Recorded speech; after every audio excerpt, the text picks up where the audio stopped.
What's going on, everybody? This is Lemon Drop 140 here for the 13th episode, I do believe. Let's look. Yeah, 13th episode of this NASCAR Let's Play series on NASCAR's game Inside Line. As we set in points, we are currently leading with a healthy lead over the kid Mark Martin. Got 4 wins on the seasons, 1 pole, and 8 top 10s. So pretty solid season. That's out of 10 races. So cool. Before I do anything else, I'm going to go ahead and buy some upgrades, because I realized we have a, this guy's talking, have a plethora of money here, so let's go ahead and buy something. We'll go ahead and bump up the engine. Yes. That leaves us with 397,000. I feel like we should probably, well, hey, brakes usually are an issue, so we'll go ahead and buy the level 3. Oh, I don't have enough. I guess basic math would tell me I don't have enough for either one of these. Okay. Maybe transmission. I'm gonna get something else. No. Development. Haha. Is that base horsepower? Is that what that means? BHP? We'll bump up our fuel efficiency.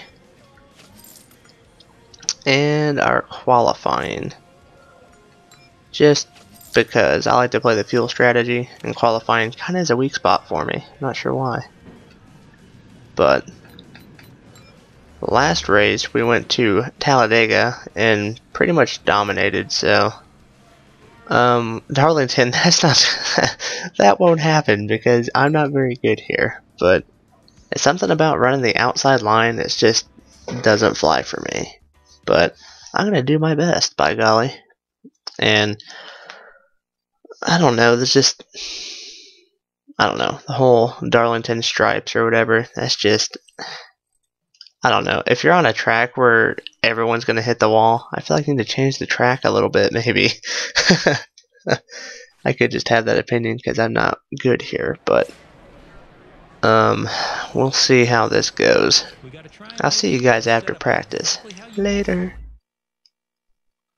Alright, so I'm back from from practice there, and I'm terrified to see where I was speed-wise. I feel like it might even be out of the top 20. Oh yeah, this is rough. Yeah, 25th fast, so not exactly happy with that, but not much I can do about it. Figured out, can't be afraid to use the brakes a little bit, because if you don't use them enough, you're gonna eat the wall something fierce. Also, my car's been running a little bit tight, so I'm not sure what that's about. Generally it's, well, I guess it's sort of always tight, but I realized I'm running the lowest high line that is possible. Like, here's the actual groove, would be like way up here, but well, not on that part of the track, but really you're going to be like really close to the wall in the corners, and I'm kind of a girl, I don't want to hit the wall that much, so I'm going to stick to this dashed white line, which is actually the line that you're supposed to run in 3 and 4. But if you watch in 1 and 2, I know part of my issue is I'm not carrying enough speed through 1 and 2 because I'm not hanging it out as high as I could, but I feel like I do just fine right down here. And really that's not out of bounds, it's not the apron or nothing, it's just a different groove. And I run pretty good there, but maybe throughout the race I'll try and be brave and move up the track a little bit, but I'm not sure. We'll see where this lap puts us. 26th, about where I practiced at, so we'll see what happens if I run high in this corner. I've got nothing to lose. Run a little bit higher, I'm going to follow the line best I can. Wasn't as fast through that corner, but that's okay. Gonna be a little bit smoother on the brakes. Pedal it a little bit. Get right back on it. Pretty close to the same lap, but 26th it is. This is going to be a very long and just utterly painful race. He's got faith in me, so that's what counts here. Well, we'll see what I can do. Who was the first African American driver to win a race? We'll go to Wendell Scott. I have no idea if that's right. Hey, check me out. Cup race on beach and road course. We'll go with Red Byron. Probably Goldsmith or France. Ah, Goldsmith. But, oh my god, 3 of them? I wish track Jimmy Johnson beat Clint Boyer for the finish, but, oh, that was Talladega. It was horrible. Definitely wanted Clint to win that one. Didn't work out that way. Just remember the basics. But, oh, okay, so I guess I'll hit begin again. See you guys after intros.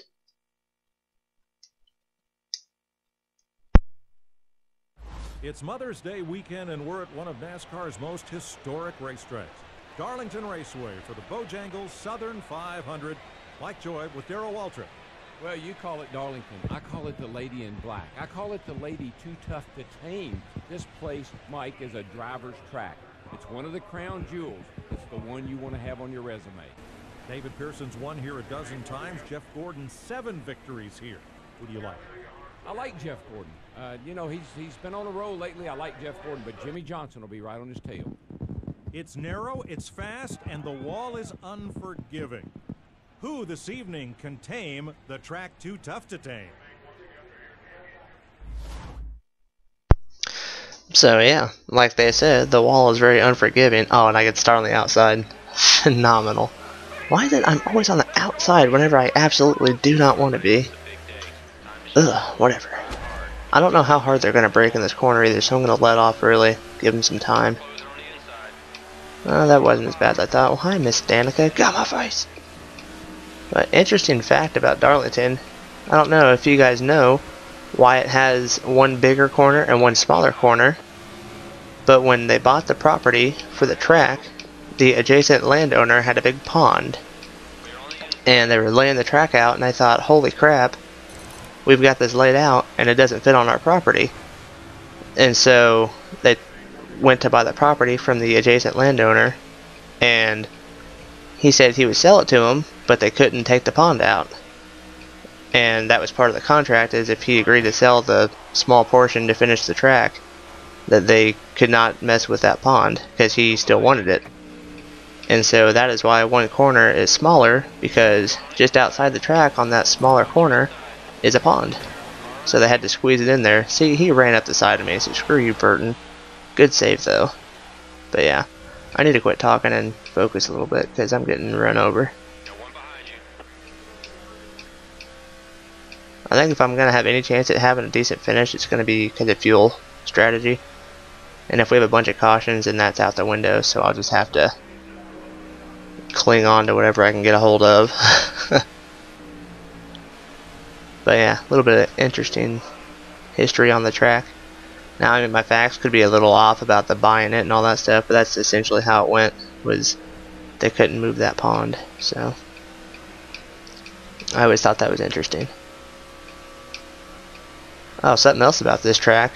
The groove that they run on now was initially just supposed to be a runoff for crashes, and they were supposed to run on the inside of that dashed line, which would be where the original surface was supposed to be, until, I don't know who it was, I don't remember his name or anything, actually started running on this outside line, and they realized, man, he is way faster if he can hold it out there. So that's where everyone started running at, and that's why they run there today. So that wall was really not supposed to have that many stripes on it at all, because they were supposed to be running way lower in the corners. But whoever that guy was, I can't think of his name. I should have looked it up beforehand, but he ran a little bit higher and was just killing everyone. So they moved up the track. I'm full of little tidbits that don't matter, but I really want to get around Danica, just because I hate her. Such a passion. The right side, you're showing a little bit of wear on them. A little strange, but well, not really. Okay, that sounded really stupid, but it's not strange they have wear, but I didn't expect it to be showing up this early. In practice, it didn't show up this early at all.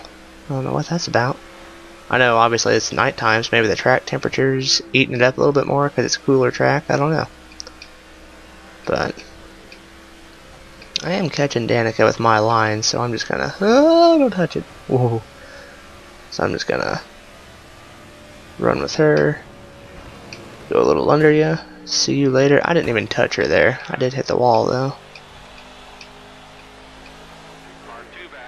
Okay, so... Big open track in front of me. I'm contemplating... it's stupid. I'm not even going to pit right now. Because I'm getting about 17 laps.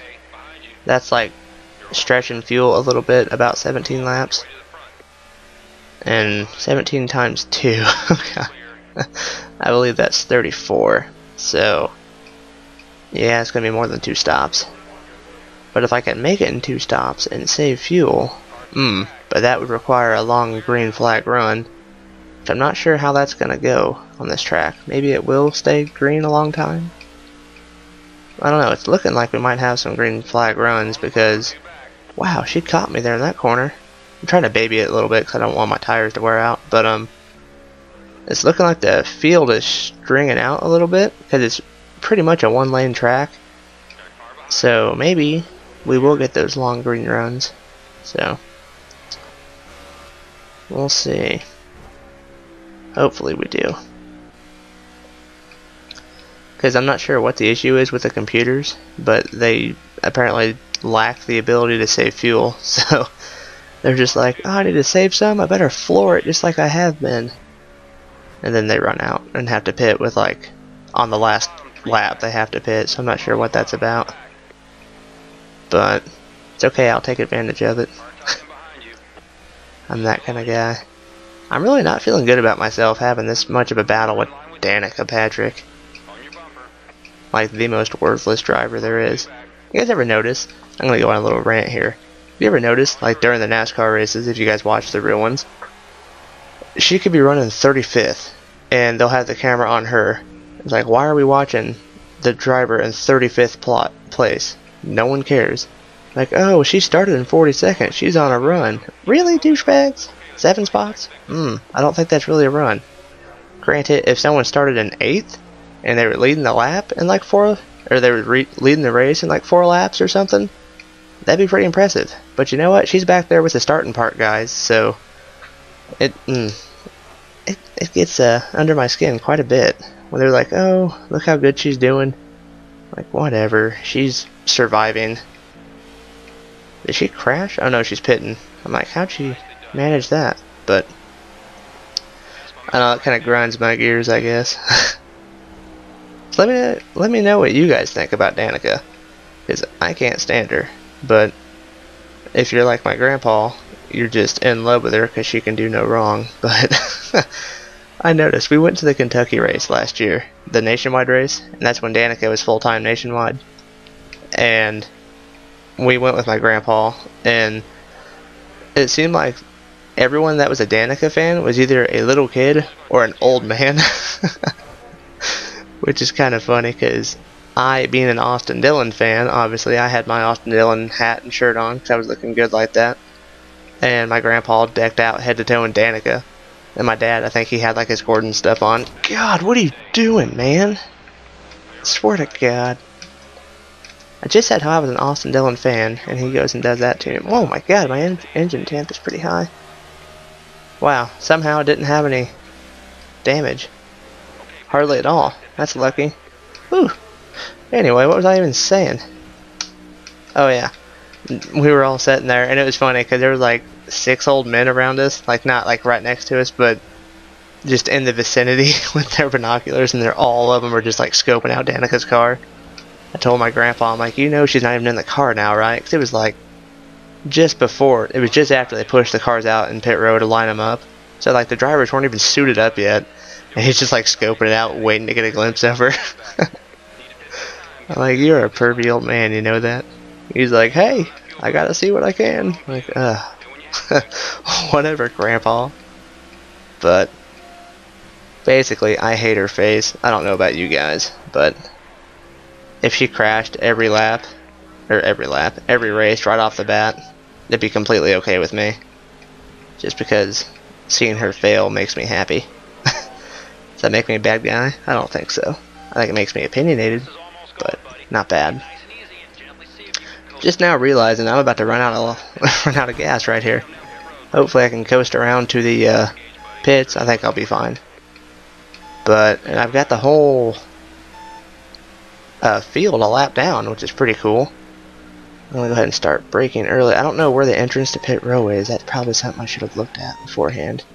Don't throw a caution for me either, you stupid computer. Oh god. Missed pit road. So I'll take a penalty. That's okay. Oh no! It's not gonna let me. Oh. Oh. It's not gonna let me pit because I missed the cone. It's gonna make me do a drive-through. Okay, 20 to go. And I'm gonna run out of gas. Keep your speed steady as you can and try to get back here. Okay, man, the crew chief wants you on pit road this lap, buddy. Okay, so my best bet is to stop and just draw a caution. Because I can't make it around with 0.1 laps. My fuel gauge. So I'm just gonna stop right here. Can't stay out there on those tires any longer. Are they seriously not gonna call a caution for a stopped car in the freaking track? I'm just gonna stay way low. Okay, come on, buddy, focus. Let's get that back. Come on, buddy, we've gotta work for that. God dang, that sucks. Got no fuel. No gas, no gas. Try to make it to pit road, buddy. There's absolutely no way I'm gonna make it to pit road. Desperation. No, I don't want to be that guy. Ooh. I don't know why they didn't throw a caution with a stopped car in turn 1. Or with me going next to nothing. Oh man, that's too bad. I don't think I've ever ran out of gas and then not had something. Out of fuel. Oh man. I'll retire because I don't want to be that guy. Jeez, that's rough. Which year did Richard Petty win his first Sprint Cup championship? 76. It's probably 64. That's what I thought. Man, that's bad. Okay, short video, guys. Who holds the most pole stars in a single season? Yarborough. Or Tim Flock. Or neither. God bless it. So, there's that. Wow, that giant lead I had over Mark just dwindled to 23 in one race. What's that? No sponsor offers after that beautiful display of talent? Okay, so maybe next time I'll not do that. But thanks for watching. If you liked what you saw, I don't know how you could, but if you liked what you saw, give me a thumbs up and share the video, or not share it, God bless it, subscribe. And if you want to look at my other NASCAR ones, I swear I do good in those. So, thanks for watching, and you guys have a wonderful gas-filled day.